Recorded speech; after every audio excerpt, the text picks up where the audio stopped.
নমস্কার বন্ধুরা, নন্দিনী সিম্পল কুকে আপনাদের সবাইকে জানাচ্ছি স্বাগত। আজ আমি বানিয়েছি একটি হালকা ফুলকা ডিনার রেসিপি।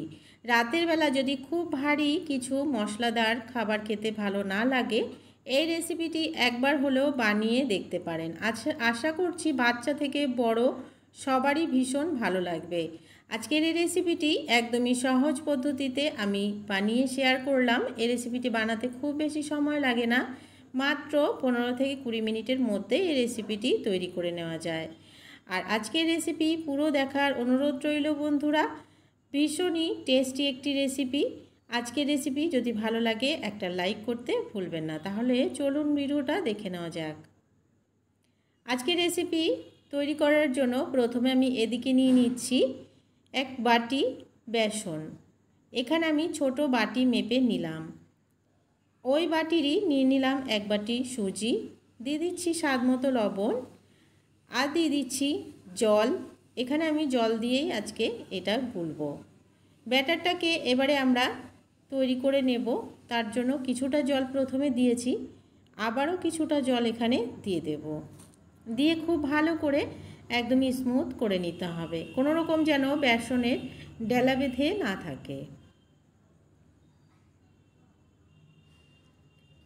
চামচের সাহায্যে একটু ফেটিয়ে নিলাম। এবারে ঢাকা দিয়ে 5 মিনিট রেখে দেব। 5 মিনিট রেস্টে দেওয়ার পরে এবারে দেখে নিচ্ছি যে সুজিটা আমাদের ফুলে স্মুথ হয়েছে কি না। সুজিটা একদমই ফুলে গেছে আর সফট হয়ে গেছে।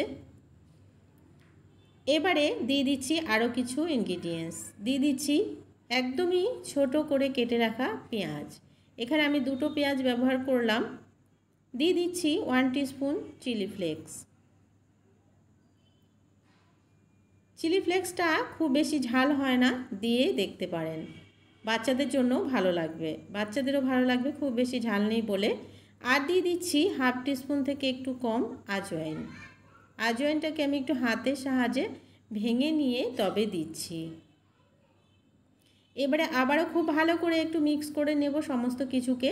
তো আমাদের ব্যাটারটা অনেকটাই ঘন হয়ে গেছে, এই কারণেই ব্যাটারে আমি দিয়ে দেব কিছুটা আরও জল। আজকের ব্যাটারটা কিন্তু একদমই পাতলা করতে হবে, সেই কারণে অনেকটাই জল দিতে হবে। আরও আমি এই বাটিটা মেপেই জলটা দিচ্ছি। প্রথমে আমি 2 বাটি জল দিয়েছিলাম, তো সব কিছু অ্যাবজর্ব হয়ে যাওয়াতে জলটা একদমই ঘন হয়ে গেছে ব্যাটারটা, সেই কারণে আবারও কিছুটা জল এখানে দিয়ে দিলাম। তো দেখো কতটা পাতলা করে নিলাম। আরও কিছুটা জল আমি পরে অ্যাড করে দেব। মোট এখানে আমি 3 বাটি জল 3 বাটি আরও 1/2 বাটি জল ব্যবহার করলাম। এবারে এদিকে একটা কড়াই বসিয়ে দিলাম। কড়াইতে হালকা করে একটু অয়েল ব্রাশ করে নেব। খুব বেশি অয়েল দেওয়ার প্রয়োজন নেই, অল্প পরিমাণে দিলেই হবে। অয়েল ব্রাশ করে নেওয়ার পরে এবারে যে ব্যাটারটা তৈরি করে রেখেছিলাম সেই ব্যাটারটা একটি চামচের সাহায্যে দিয়ে দেব। একটু ছড়িয়ে ছড়িয়ে দেব।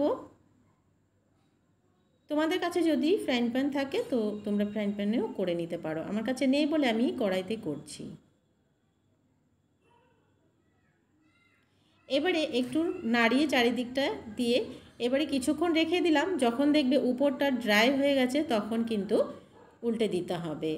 ড্রাই না হওয়া পর্যন্ত উল্টাতে যাবে না, তাহলে কিন্তু ভেঙে যাবে।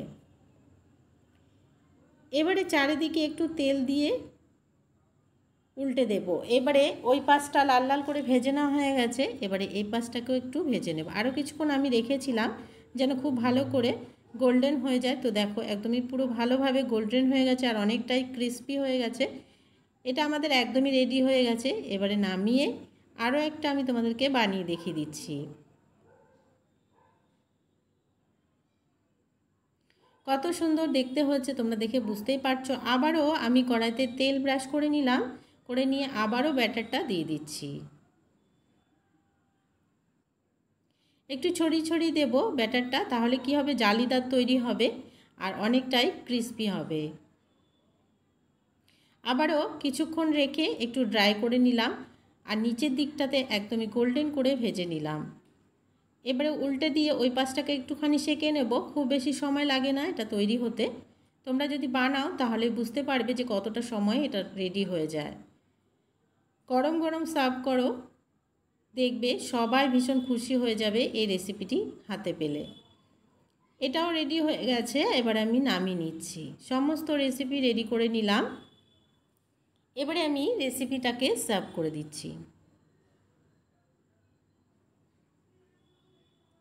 ভীষণ ক্রিস্পি হয়, দুর্দান্ত টেস্ট হয় খেতে, যে কোনো সবজির সাথে চাটনির সাথে এই রেসিপি খেতে দারুণ লাগে।